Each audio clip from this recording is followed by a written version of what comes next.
Hello students, class 12th एजी, ठीक है, उसका केमिस्ट्री का अपन ने नया लेसन शुरू करा है आज। वो है आपका आयन विनिमय। कौन सा है? आयन विनिमय, ठीक है। इंग्लिश में इसी को बोलते हैं आयन एक्सचेंज। आयन एक्सचेंज, ठीक है। देखो आप इसके बारे में क्या पढ़ोगे, आप इसमें ये पढ़ोगे कि आपके एग्रीकल्चर वालों के पेड़ पौधों के अंदर क्या होता है कि सभी पेड़ पौधों को जीने के लिए ये बोल सकते हो या अपना पूरा लाइफ सर्कुलेशन चलाने के लिए ना आयनों की आवश्यकता होती है, ठीक है। उस आयनों के द्वारा ही क्या होता है कि उनका श्वसन हुआ, ठीक है, और या फिर क्लोरोफिल के द्वारा भोजन लेना। आप क्लोरोफिल के अंदर कौन सा आयन होता है? मैग्नीशियम आयन होता है।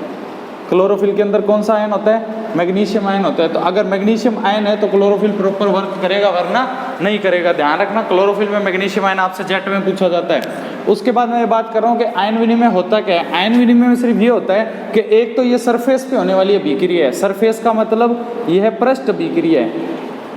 यह क्या है? पृष्ठ अभिक्रिया है। साथ में ये क्या है? उत्क्रमणीय भी हो सकती है। कुछ अभिक्रियाएं अणुत्क्रमणीय भी हो सकती है। पृष्ठ पे होने वाली अभिक्रिया का मतलब है, मान लो ये किसी भी चीज की सतह है तो इस सतह के ऊपर आयन है। यहाँ पर इस सतह के ऊपर मान लो यहाँ पे क्या है? आयन है। और इन आयनों को हटा के दूसरे आयन जब आ जाएंगे तो उसी को हम क्या बोलते हैं? आयन विनिमय, ठीक है, आयन स्थानांतरण। ये जो पृष्ठ है, इस पृष्ठ पे होने वाली ये क्या है? अभिक्रिया होती है। तो आप ये बोल सकते हो कि, ठीक है, दो प्रावस्थाएं। दो प्रावस्था का मतलब ये ठोस है, रेत का कण मान लो, ये क्या है? ठोस है। और बाहर रेत के चारों तरफ यहाँ पर क्या है? जल के अणु है, नमी है। पौधों को आप पानी देते हो तो रेत के साथ क्या होती है? नमी होती है, जल होता है। तो ये तो होती है ठोस अवस्था, जो क्या होती है? स्थिर होती है। और ये होती है जल अवस्था, ये क्या होती है? गतिशील होती है। तो ये एक तो क्या होता है कि स्थिर और गतिशील प्रावस्था के मध्य, ठीक है, आयन का विनिमय होता है, पहली बात। दूसरी बात, एग्जाम्पल दी है, ठोस है, बाहर जल है, तो जल से आयन इस पे इसकी सतह पर चिपक जाएंगे, ठीक है। और यहाँ पे जो आयन है वो निकल के वापस कहाँ चले जाएंगे? जल में चले जाएंगे। छोटा सा एग्जाम्पल देता हूँ आपको। मान लो सोरा लगा हुआ है रेत के अंदर। सोरा का मतलब खारापन, जिसको आप बोलते हो, लवणता ज्यादा है। Na के आयन, सोडियम के आयन जुड़े हुए हैं। तो आपने ये चीज पढ़ा हुआ है कि रेत के अंदर जो लवणता होती है उसको कम करने के लिए इसमें क्या मिलाया जाता है? तब आप बोलते हो सर जिप्सम मिलाते हैं। जिप्सम का फॉर्मूला याद रखना है, CaSO4.2H2O। तब आप क्या करते हो? जिप्सम मिलाते हो। अब रेत में आपने यहाँ पे जिप्सम डाल दिया, इस रेत के चारों ओर क्या है? जिप्सम डाल दिया। तो जिप्सम से क्या निकलेंगे? कैल्शियम आयन निकलेंगे। वो इस सोडियम आयन को रिप्लेस कर देंगे और खुद आके क्या हो जाएंगे?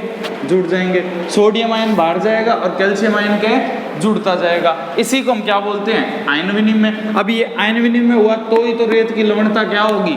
कम होगी। तो ध्यान रखना, ये होता क्या है?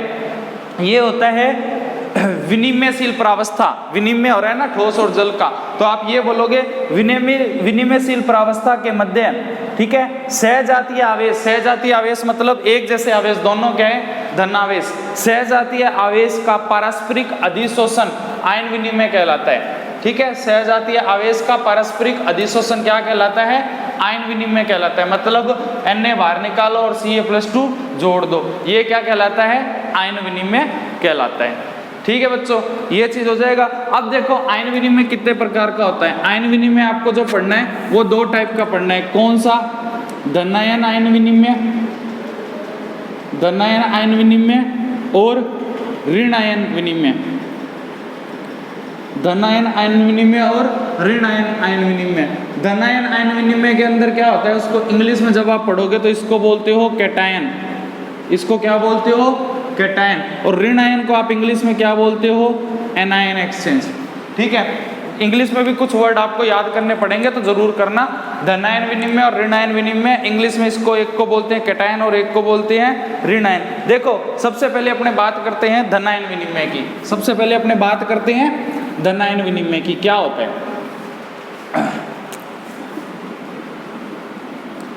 कैटायन एक्सचेंज क्या होता है? धनायन विनिमय होता क्या है, ठीक है। तो धनायन विनिमय क्या है? एक पृष्ठ अभिक्रिया। यही लाइन इसके अंदर लिखोगे, ये क्या है? एक पृष्ठ अभिक्रिया है, सरफेस के ऊपर होने वाली अभिक्रिया है। दूसरी बात ये लिखोगे, ये किसके मध्य हो सकती है? ये मृदा से ह्यूमस में हो सकती है या ह्यूमस से मृदा में हो सकती है।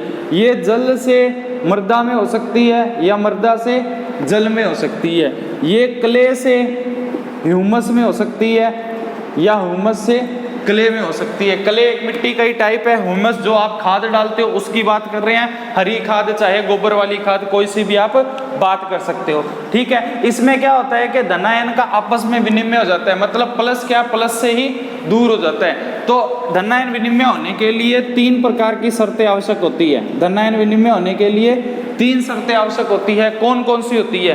पहली, पौधों की जड़ों द्वारा स्वतंत्र हुए धनायन तथा क्ले क्रिस्टल व ह्यूमस कणों के पृष्ठों पर उपस्थित धनायन में। मतलब पहला विनिमय किसके मध्य होता है? पौधों की जड़ों व क्ले के कणों के मध्य। मतलब मान लो ये पेड़ है, ये इसकी जड़ है, ये आपने जमीन के अंदर लगा दी, ठीक है, ये जड़ है। अब यहाँ पर आपको सबको पता है रेत के कण भी है, नमी भी है, पानी भी है। अब जड़ों के मध्य मतलब जड़ों के अंदर जो आयन है, पहले ही मैंने आपको बताया सभी पेड़ पौधों में सब में कोई ना कोई आयन अवश्य उपस्थित होता है। मान लो जड़ों के अंदर कोई आयन उपस्थित है, कोई सा भी, मैं ले लेता हूँ कैल्शियम, और आप चाहते हो आप इसमें से कैल्शियम को कम करके क्या करना चाहते हो, यहाँ पे मैग्नीशियम। तो रेत में आपने ना कोई भी ऐसी चीज़ डाली, कोई भी फर्टिलाइजर डाला जिसके अंदर क्या है, मैग्नीशियम आयन है, तो वो मैग्नीशियम क्या करेंगे, इस कैल्शियम को रिप्लेस कर देंगे और खुद आके जुड़ जाएंगे। इसको बोलते हैं धनायन विनिमय। तो किसके मध्य होता है? पौधों की जड़ें व क्ले के कणों के मध्य। दूसरा किसके मध्य होगा? मृदा विलयन में उपस्थित धनायन व क्ले क्रिस्टल के मध्य। मतलब मिट्टी में जो पानी है, मृदा विलयन में उपस्थित धनायन व क्ले कणों के मध्य। मतलब मिट्टी में जो धनायन होते हैं उनके मध्य और जो क्ले कण होते हैं उनके मध्य आपस में ट्रांसफर हो जाए। पानी के अंदर कोई आयन आपने पानी में मिला के डाला और मिट्टी में से वो आयन आप कम करना चाहते हो तो पानी में मिला के डाल दो, तो आयन क्या हो जाएंगे, उसके कम हो जाएंगे, ठीक है। ऐसे ही तीसरा होता है, तीसरा शर्त क्या होती है, या तो 2 क्ले कण हो उनके मध्य आयनों का ट्रांसफर हो सकता है, एक के अंदर सोडियम है और एक के अंदर कैल्शियम मान लो, या दोनों मृदा विलयन हो उनके अंदर भी आयनों का ट्रांसफर हो सकता है। दोनों मृदा विलयन का मतलब क्या होता है, एक विलयन में एक आयन है, दूसरे विलयन में दूसरा आयन है, आप ट्रांसफर करना चाहते हो तो उन पानी को आपस में क्या कर दो, मिला दो। तो 2 मृदा विलयन के मध्य भी क्या हो सकता है, आयनों का ट्रांसफर हो सकता है। या फिर आप ये बोल सकते हो, एक मृदा विलयन व एक क्ले के मध्य भी क्या हो सकता है, आयनों का ट्रांसफर हो सकता है, ठीक है बच्चों। इतनी बात थी आज के वीडियो में, मतलब पहली क्लास के अंदर मैं आपको यहाँ तक करा रहा हूँ धनायन विनिमय तक की बात, ठीक। थैंक यू बच्चों।